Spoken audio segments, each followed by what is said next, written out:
Salut la team, content de vous retrouver et bienvenue sur la chaîne ADN pour les news.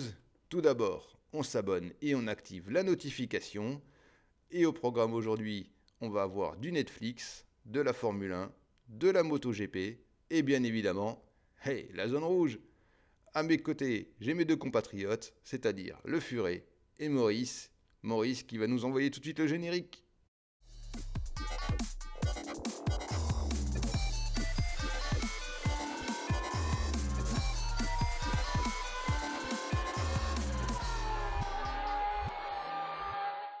Et on débute tout de suite ces news par Netflix. Et donc la plateforme de streaming nous propose cette semaine un reportage sur Michael Schumacher.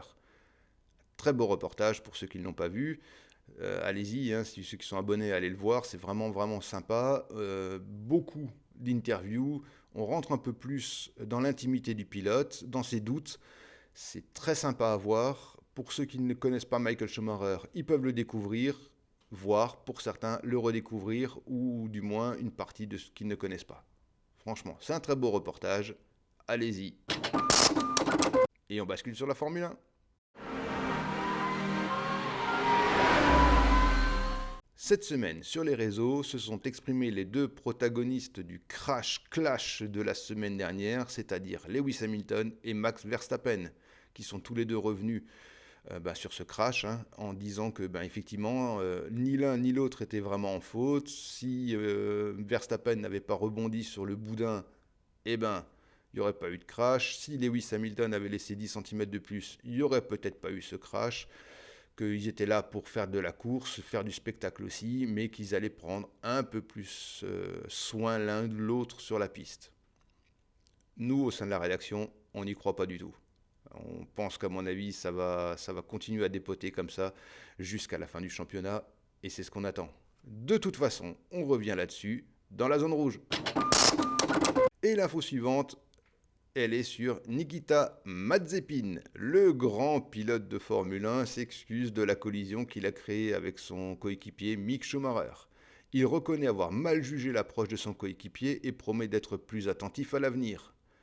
On peut cependant émettre un bémol puisque la semaine prochaine ce sera Sochi, il sera devant son public, son Grand Prix national. Il y a peu de chances qu'il fasse attention. Allez, info suivante. Certaines écuries se plaignent de plus en plus de la fatigue accumulée durant les périodes de Grand Prix qui se succèdent durant 3 semaines consécutives.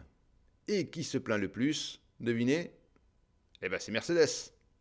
Maintenant, on se pose la question de savoir ce qui va se passer en 2022, vu que le calendrier est censé être encore plus fourni que cette année.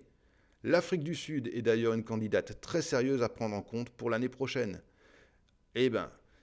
Avec un continent en plus, ils risquent pas de se reposer les garçons. Allez, info suivante.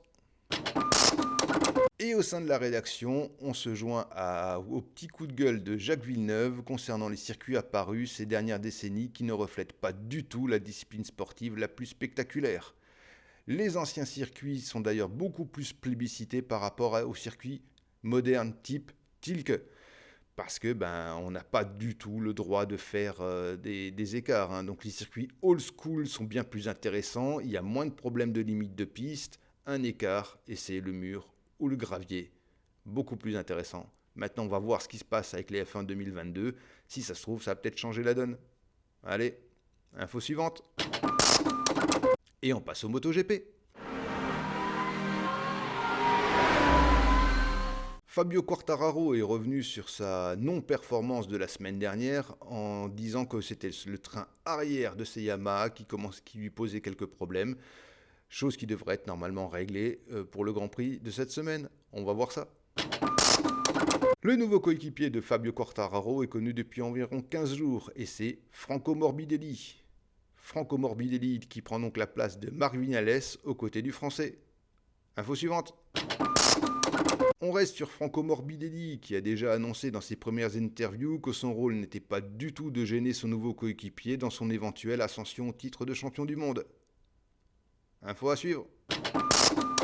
Ce week-end se déroule le Grand Prix de MotoGP de San Martín, qui devrait d'ailleurs être une course avec d'énormes surprises étant donné que vient se mêler à la bagarre la météo.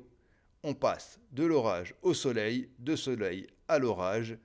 Et qu'est-ce qui va se passer Pendant le Grand Prix, ça, on n'en sait encore rien. On ne peut toujours pas dire à l'heure où on est si la météo sera clémente ou pas.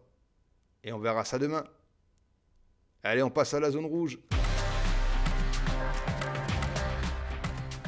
Vous ne pouvez pas punir l'un d'entre eux pour avoir fait quelque chose intentionnellement alors que le contact a commencé bien avant que la manœuvre ait pu devenir intentionnelle. Ils ont donné la pénalité uniquement parce que la roue de la Red Bull a fini sur la tête de Lewis Hamilton. Ils ont dit qu'ils ne jugeaient pas les conséquences, mais c'est bien ce qu'ils ont fait.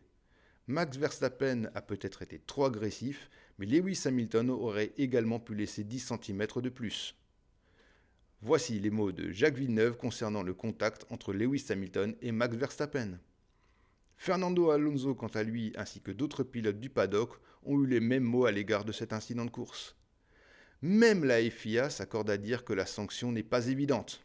Alors, qui leur a mis la pression ?